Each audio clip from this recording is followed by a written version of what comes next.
Yeah Vijay గారు, నరా విజయ్ కుమార్ గారు, so 2 points. ఒకటేమో గతంలో రాజారెడ్డి రాజ్యాంగం నడిపించారని తెలుగుదేశం పార్టీ ఆరోపిస్తోంది, ఇప్పుడు రెడ్ బుక్ రాజ్యాంగం నడుస్తోందని వైసీపీ ఆరోపిస్తోంది. బట్ ద పాయింట్ ఏంటంటే తెలుగుదేశం పార్టీ ఆఫీస్ మీద దాడి జరిగింది వాస్తవం, ఆఫీస్ మీద ఫర్నిచర్ ధ్వంసం చేసింది, ఇదంతా వాస్తవం. ఆ రోజు ఒక ఉద్రిక్తమైనటువంటి వాతావరణాన్ని అందరం చూసినాం కూడా. సో దాన్ని సమర్థించింది ఎవరు, దాన్ని కనీసం అడ్డుకున్నది ఎవరు అన్నది ఆ రోజు ప్రభుత్వంలో ఉన్న వాళ్ళు చెప్పాలి. సో ఈరోజు ఆ ప్రతిపక్షం ఈరోజు ప్రభుత్వంలో ఉంది. ఇది రివెంజ్ అయ్యేది ఉంటే ఆల్రెడీ దీని మీద కోర్టు ఆల్రెడీ ముందస్తు బెయిల్ ఇవ్వడం జరిగింది, నాట్ టు అరెస్ట్ చెప్పడం జరిగింది. సో అది క్లియర్. సో ఈరోజు ఆ వ్యక్తి ఎవరైతే ఉన్నారో ఆయన్ని కిడ్నాప్ చేయడం, ఆ తర్వాత ఆ విజువల్స్ అన్ని ఈరోజు తెలుగుదేశం పార్టీ బయట పెట్టడం, సో ఇదంతా కూడా చట్ట ప్రకారం పోతుంది అనుకోవాలా, లేదంటే రివెంజ్ పాలిటిక్స్ నడుస్తున్నాయి అనుకోవాలా? ఒకవేళ అదే జరిగితే కనుక అసలు రెడ్ బుక్ ఓపెన్ అయిందా ఇప్పుడు ఈ పరిస్థితి చూస్తుంటే?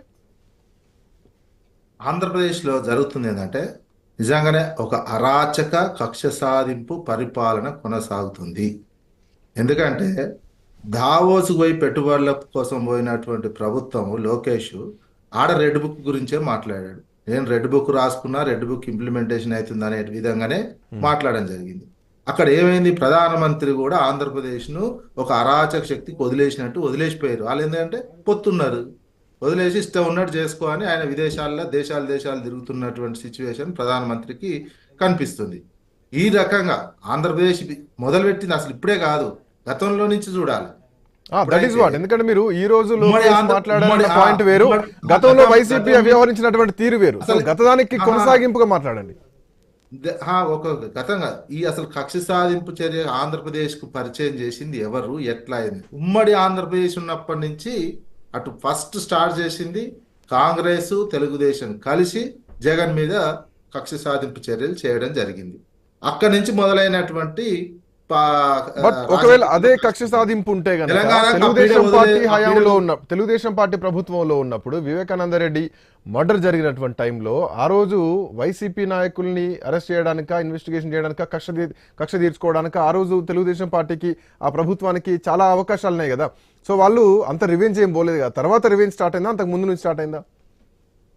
లేదు, అప్పుడు వైఎస్ వివేకానంద రెడ్డి చనిపోయినప్పుడు తెలుగుదేశం పార్టీ అధికారం ఉంది కదా, అది వాస్తవమే తీసుకోవాల్సి ఉండే. ఒకవేళ అంత పవర్ఫుల్ గా ఉన్నటువంటి చంద్రబాబు నాయుడు అప్పటికప్పుడు అది పెద్ద విషయం కాదు, ఇవన్నీ తేల్చాల్సినటువంటి అవసరం ఉండే.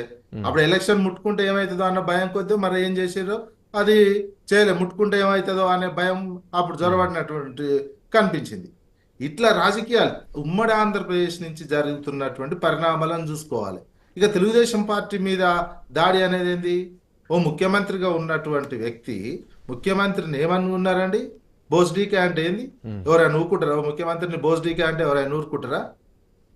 అట్లా రెచ్చగొట్టి ఆఫీస్ మీదకి దాడి చేసిన తర్వాత ఇప్పుడు అయ్యాలు జరిగిన దాడికి ఇప్పుడు కేసులు పెట్టి ఈ రకంగా అంటే ఆ రోజు ప్రభుత్వంలో వాళ్ళు ఉన్నారు, చట్టం ఆ రోజు వాళ్ళ చేతుల్లో ఉంది. మరి ఆ రోజు వాళ్ళు ఎందుకు పెట్టుకోలేదు, వాళ్ళు ఎందుకు దీని మీద కేసు టేకప్ చేయలేదు? వైసీపీ అధికారం ఉన్నప్పుడు తెలుగుదేశం పార్టీ కార్యాలయాల మీద దాడులు జరిగినప్పుడు తెలుగుదేశం పార్టీ మీద దాడి జరిగిందండి. దాడి జరిగినప్పుడు ఎందుకు దాడి జరిగింది? ఒక ముఖ్యమంత్రిని ఇప్పుడు అదే చంద్రబాబు నాయుడు అంటే ఊరుకుంటారా? ఇప్పుడు ఎవరైనా వాళ్ళ పార్టీ వాళ్ళు ఊరుకుంటారు? మాట అంటే ఊరుకోరు కాబట్టి దాడులను ప్రోత్సహించాలి. మాట ఎట్లా అంటారు? ఒక రాజకీయ పార్టీ నడుపుతున్నటువంటి వ్యక్తి అప్పుడు మొత్తం ఎట్లా చేశారు కళ్ళారా కనిపిస్తున్నటువంటి సిచ్యువేషన్ చూసినాం కదా. అప్పుడు ఒక ముఖ్యమంత్రిని ఎన్ని కూతలు కూసిన విషయం చూశాం కదా.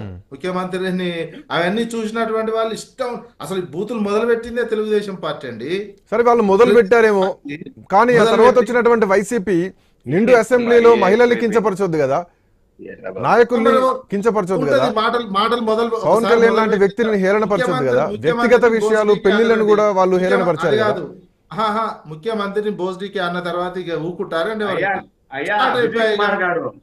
విజయ్ కుమార్ గారు కర్నూలులో చంద్రబాబు నాయుడు గారు ముఖ్యమంత్రిగా ఉన్న సందర్భంలో కర్నూలు బై ఎలక్షన్ వస్తే జగన్మోహన్ రెడ్డి ప్రచారానికి వెళ్ళి అక్కడ చెప్పులతో కొట్టండి, చాట్లతో కొట్టండి, నడి రోడ్డు మీద నరికేయండి చంద్రబాబు గారిని అన్నారు. అంతకుముందు చంద్రబాబు అది మీరు వినలేదా మీరు? మేము అన్ని విన్నామండి. మీరు వినలేదా అసలు అది? స్టార్ట్ చేసిందే చంద్రబాబు అమ్మా, గారు. మీరు అది వినలేదా? చంద్రబాబు ముఖ్య అనుభవం మీరు ఉన్న- వినలేదా అది? అది కళ్ళు మూసుకొని విన్నామండి. నిద్రపోతున్నారా మీరు అది? అంతకంటే చంద్రబాబు నాయుడు విశ్లేషకులుగా అన్నయ్య కూడా వినలేదా వచ్చినప్పుడు మరి? ఈ రెండు పార్టీల విషయాలు చెప్పాలా? జగన్మోహన్ రెడ్డి అన్నదానికంటే ముందు చంద్రబాబు నాయుడు అన్నయ్య కూడా విన్నాము. ఏమన్నారు చంద్రబాబు నాయుడు గారు? సో వాళ్ళంటే వాళ్ళు ఆ రోజు వాళ్ళంటే తర్వాత వీళ్ళు అన్నారు, ఆ తర్వాత వీళ్ళు అన్నారు. సో ఇది కొనసాగింపుగా జరుగుతోంది మాటల దాడులు. చెప్పు.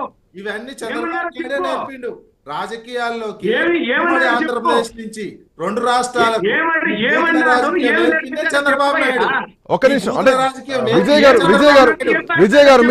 మీరు అన్నట్టు ఒక్క నిమిషం, ఒక్క నిమిషం, సురేందర్ గారు 1 సెకండ్.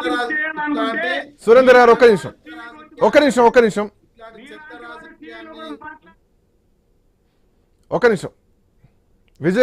విజయ్ గారు 1 సెకండ్.